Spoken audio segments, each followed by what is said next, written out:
আর ষাটলিপি এখানে দেখুন কর দেখেন ক এর সাথে র যুক্ত করেছে, তারপরে কল ক এর সাথে ল দিয়েছে, কলম কলম কলম, তারপরে কলবর কল, আর এটা হচ্ছে আপনার কি বলছে র কলবর। গড় হচ্ছে গ এর সাথে র দিয়েছে, তারপরে গম গ, আর এটা হচ্ছে ম একটু বড় অক্ষর, এটা চ চমক চমক, এটা হচ্ছে চল চল, এটা হলো ছ ছোট হাতের, এটা হচ্ছে ল।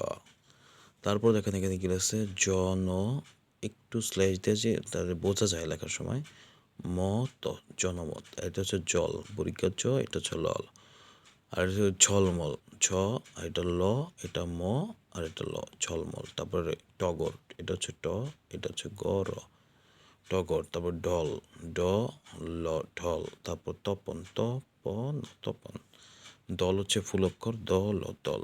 তারপর হচ্ছে ধর, এটা হচ্ছে ধ, এটা হচ্ছে র ধর, আর এটা হচ্ছে নরম নরম নরম।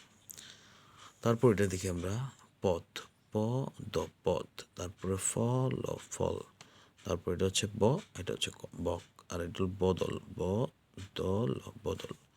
এটা হচ্ছে বর বড় বর, আর এটা বরকত বরকত বরকত। বল, এটা ব, এটা ল বল। বসন বসন বসন, এটা হচ্ছে ভর ভর ভর।